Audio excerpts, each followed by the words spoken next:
नमस्कार, काव्यांग इंस्टीट्यूट के मंच पर आप सभी का हार्दिक स्वागत, हार्दिक अभिनंदन। मैं हूं मानव शर्मा और आज हम जिस टॉपिक पर बात करने जा रहे हैं वो टॉपिक बेहद दिलचस्प टॉपिक, वो टॉपिक आपकी पसंद का टॉपिक।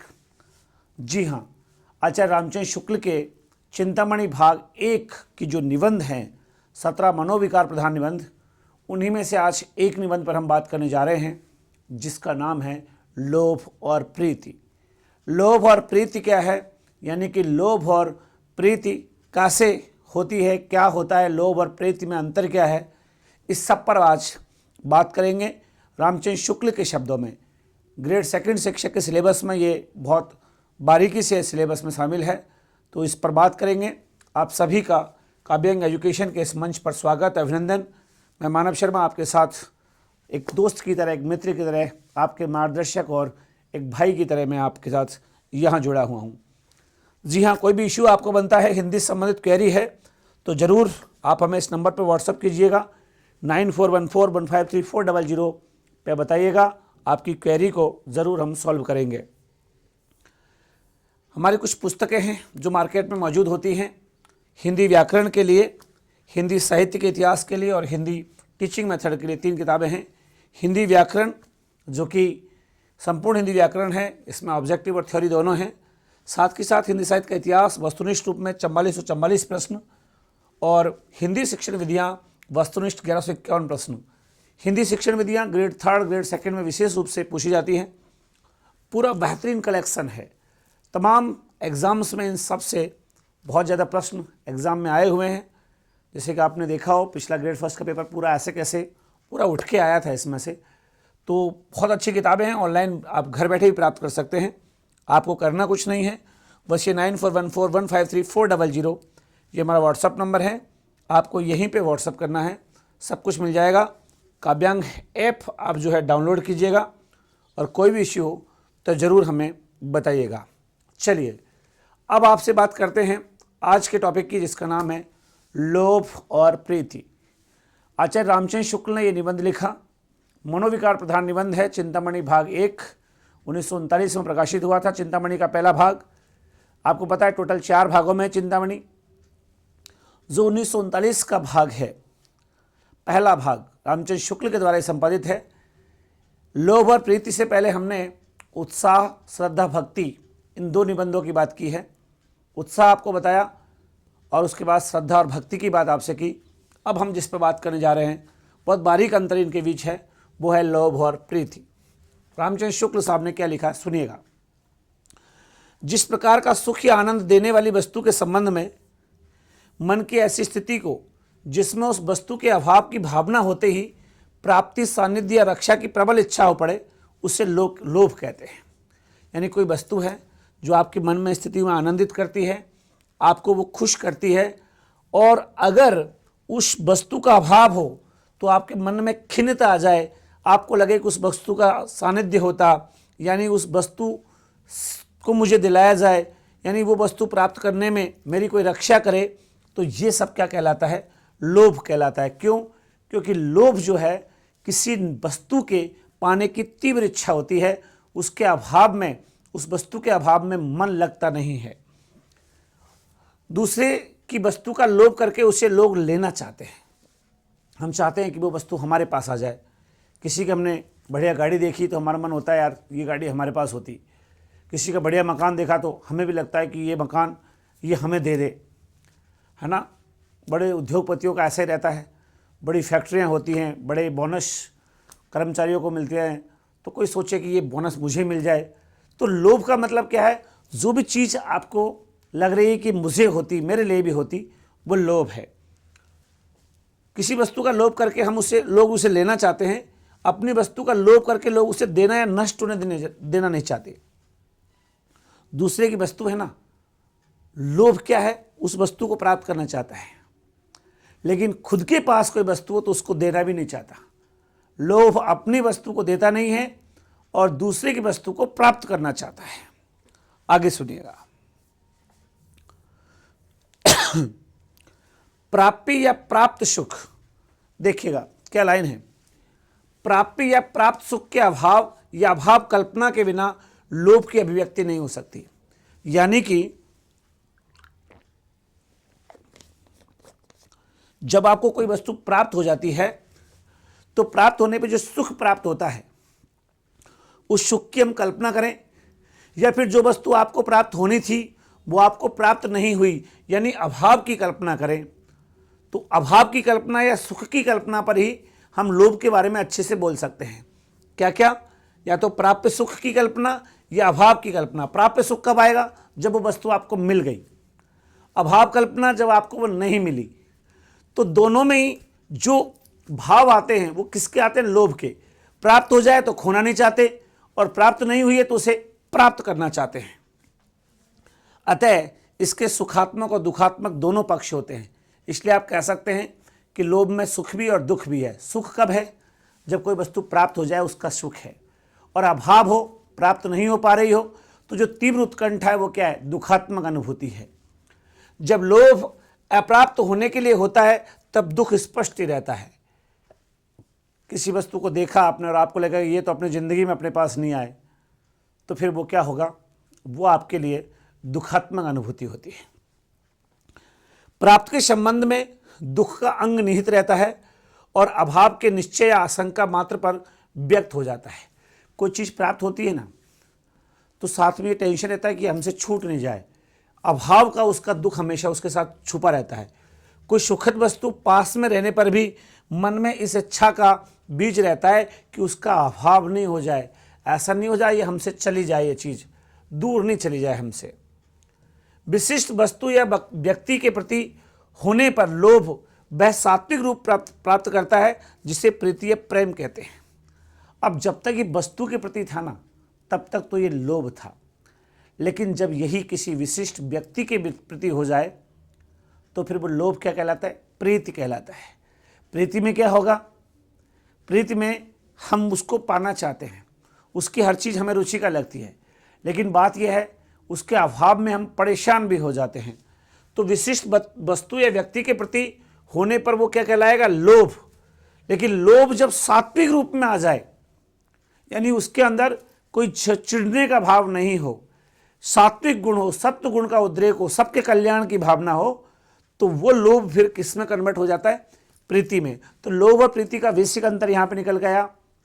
किसी वस्तु के प्रति लगाव है वो लोभ है, लेकिन वही लगाव जब सात्विक हो जाएगा, याद रखिएगा क्या खास बात है यहां पर, कि जो लोभ है वो सात्विक हो जाए,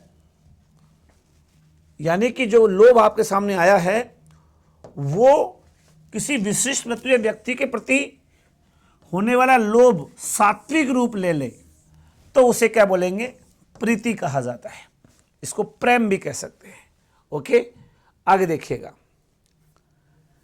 जहां लोभ सामान्य या जाति के प्रति होता है वहां वह लोभ ही रहता है, लेकिन याद रखना सामान्य के प्रति ये तब तक लोभ है, विशिष्ट के प्रति होते ही वो प्रेम या प्रीति में कन्वर्ट हो जाएगा। जहां लोभ सामान्य या जाति के प्रति होता है वहां वह लोभ रहता है।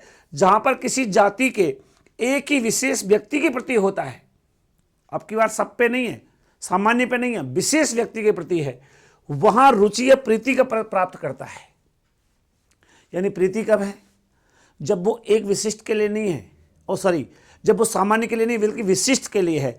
जब वो किसी व्यक्ति विशेष के लिए हो जाती है तब वो प्रीति या प्रेम कहलाती है। उससे पहले वो लोभ ही है। लोभ सामान्योन्मुखी होता है बिल्कुल, और प्रेम विशेषोन्मुख होता है। गुड, यही बात कह रहे थे कि लोभ सामान्य रूप में होता है, लेकिन जब किसी विशेष के प्रति हो जाए तो वो प्रीति कहलाता है। आगे सुनिएगा। कहीं कोई अच्छी चीज सुनकर दौड़ पड़ना लोभ है। किसी विशेष वस्तु पर इस प्रकार मुग्ध रहना कि उससे कितनी अच्छी अच्छी वस्तुओं के सामने आने पर भी विशेष वस्तु से प्रवृत्ति नहीं हटे, ये रुचि या प्रेम है। लोभ में क्या होगा? हमको चांदी दिखाई दी, हम चांदी के प्रति चले गए। फिर हमको सोना दिखा दिया, हम सोने के प्रति चले गए। लेकिन मान लो आपको किसी कड़े से प्रीति है, कड़ा पहनने से प्रीति है, ब्रासलेट से प्रीति है, तो आपके सामने अंगूठी रखी है, आपके सामने सोने की चेन रखी है, फिर भी आपका मन है कि नहीं मैं तो कड़ा ही पहनूंगा। ये विशेष जो लगाव है ये प्रीति है, ये प्रेम है। क्योंकि लोभ में तो एक वस्तु को छोड़ के दूसरी की ओर जाया जा सकता है, लेकिन प्रीति में ऐसा नहीं होता।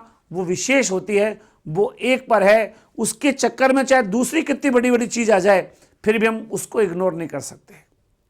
लोभ इग्नोर कर देगा। लोभ तो एक वस्तु के अच्छी मिली ना उससे तो दूसरी की ओर चला जाएगा, चांदी मिली तो सोने की ओर चला जाएगा, ठीक है। लेकिन जो प्रीति होगी वो क्या होगी, सोना मिल जाए, सोना पहन लूंगा लेकिन चांदी नहीं छोड़ूंगा, चांदी पे तो जाऊंगा। ये क्या है, उसकी जो है प्रीति एक विशेष के प्रति है। फिर बड़ी बड़ी उससे अच्छी अच्छी चीज आए उसको वो त्याग देगा। पर विनिमय की कठिनता दूर करने के लिए मनुष्यों ने कुछ धातुओं में सब आवश्यक वस्तुएं प्राप्त करने के लिए का कृत्रिम गुण आरोपित कर दिया है। पर मनुष्य ने क्या किया, धातुओं में भी कृत्रिमता ला दी है कि वो उस जैसी लगेगी। चांदी में भी सोने का परत चढ़ा देते हैं तो वो सोने जैसी लगेगी। तो मनुष्य ने अपने लिए कुछ ऐसे विधान कर लिए कि कृत्रिम गुण आरोपित कर दी है, जिससे मनुष्य मात्र की सांसारिक इच्छा और प्रयत्न का लक्ष्य एक हो गया। सबकी टकटकी टके की ओर लग गई है। अब सब लोगों का ध्यान किधर हो गया, पैसे पे। लोभ और प्रीति विशेष चीज की है, लेकिन आजकल वो चीज भी लोग किसके आधार पे देखते हैं, पैसे के आधार पे। प्रीति भी करेंगे तो उससे करेंगे जिसमें ज्यादा पैसा है, ठीक है। यानी कि आजकल वो नहीं रहा जो पहले था। मनुष्य मात्र की सांसारिक इच्छा और प्रयत्न का लक्ष्य एक हो गया। सबकी टकटकी टके पर, टके मतलब पैसे की ओर, यानी जहां पे ज्यादा दाम मिल रहा है, ज्यादा धन मिल रहा है, उससे प्रेम कर लेते हैं। लक्ष्य की इस एकता से समाज में एक दूसरे की आंखों में खटकने की वालों की वृद्धि हो गई, क्योंकि अब हर आदमी चाहता है मैं पैसे वाला बनूं, हर आदमी चाहता है मेरे पास टका हो, हर आदमी चाहता है मुझे आर्थिक रूप से सक्षमता मिल जाए। जब एक ही को चाहने वाले बहुत से हो गए, तब एक ही चाह को दूसरे कहां पसंद करते हैं। बिल्कुल सही बात है। हर कोई चाहता है कि मेरी पसंद हो, वो दूसरे की पसंद नहीं हो। हर आदमी ये चाहता है कि मेरी चीज मेरी रहे, मेरे नाम से जानी जाए। आपके पास कुछ है तो आप दूसरे को सोचेंगे ये दूसरा भी ऐसा नहीं पहनना चाहिए। आपने मान लीजिए कानों में कोई विशेष प्रकार की लौंग पहनी है ना, तो दूसरा आप ये चाहते दूसरा ऐसी नहीं पहनना चाहिए, क्योंकि एक ही लक्ष्य की चाह सबको पसंद नहीं है। लक्ष्मी की मूर्ति धातु में हो गई तब उपासक पत्थर के हो गए। कितनी बढ़िया पंक्ति कही है कि लक्ष्मी की मूर्ति जब धातु में हो गई ना तो उपासक भी पत्थर के हो गए। यानी कि जब मनुष्य टके की ओर चला गया, पैसे की ओर चला गया, तो लोभ प्रीति इनकी व्याख्या भी पैसे के आधार पर होने लग गई। अब सब चीजों में प्रेम जो हृदय से होना चाहिए था वो हृदय की जगह किसकी ओर होने लग गया, पैसे के आधार पर होने लग गया। बड़ा अच्छा रिश्तेदार कौन, जिसके पास ज्यादा पैसा। किससे ज्यादा प्रेम करें, जो पैसे वाला हो। ये गलत हो गया है, हृदय पे ध्यान नहीं रहा।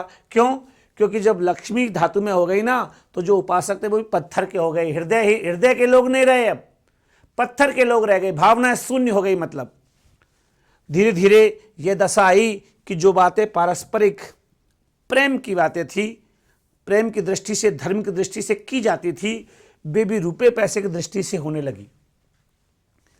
बोले तूने राम मंदिर में कितना पैसा दिया निर्माण में? बोले मैंने इतना दिया। बोले मेरे को तो भगवान से ज्यादा प्रेम, मैंने तो इतना दिया। अब पैसे से प्रेम थोड़ी दिखता है।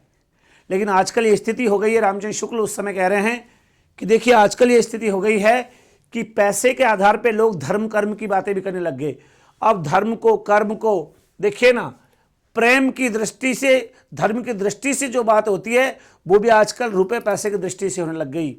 आजकल तो बहुत सी बातें धातुओं के ठीकरों पर ठहरा दी गई है। आजकल बहुत सारी चीजों को तो केवल उस आधार पे कह दिया कि इसमें पैसा कितना है, यानी इसमें धन कितना है, यानी इसमें धातु कौन सी वाली है, धातु के ठीकरों पे ठहरा दी गई है। यानी कि जो पैसे वाले ने जो कह दी वही लोगों ने मान लिया। जबकि ये नहीं है कि बड़ा पैसे वाला कोई बात कह दे वो सत्य हो, कि ज्ञानी थोड़ी है वो, पैसा ही तो है ना, लक्ष्मी का ही तो उपासक है, सरस्वती का थोड़ी है।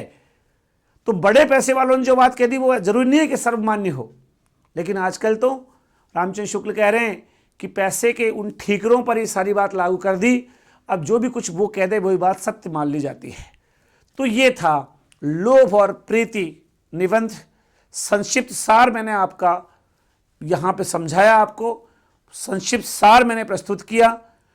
खास बात यह है कि एग्जाम में इससे संबंधित जो खास खास पॉइंट है उनको मैंने यहाँ पे लिया है और यहाँ पे लोभ और प्रीति में आपको मैंने समझाया कि लोभ सामान्यमुखी होता है, किसी भी चीज़ के लिए हो सकता है, लेकिन प्रीति एक विशेष के लिए होती है, आप उसको इग्नोर नहीं कर सकते। जिससे प्रीति होती है उसको त्याज्य नहीं किया जा सकता। लोभ में तो क्या है, उससे बढ़िया चीज़ मिल जाए तो पहले वाली का त्याग कर दिया जाता है ना। तो लेकिन एक विशेष के प्रति होती है, वो प्रीति होती है। ये लोभ और प्रीति का बेसिक अंतर था। ये आपकी कक्षा थी, ये आपका खास निबंध था जो कि रामचंद्र शुक्ल ने लोभ और प्रीति के संबंध में लिखा था। तो साथियों, ये निबंध आपने सुना और इसको ढंग से सीखिएगा, एक बार पढ़िएगा, समझिएगा। आप सभी का जीवन अच्छा हो, उज्जवल हो, ईश्वर आपको जल्दी सरकारी नौकरी दे और आप योग्यतम की उत्तम विचारधारा के साथ अपने जीवन को जिएं। इसी भाव के साथ दीजिए इजाज़त मानव शर्मा को। साथ में हमारे YouTube चैनल को जरूर अपना स्नेह प्रदान करिएगा। बहुत धन्यवाद आप सभी का। Thank you.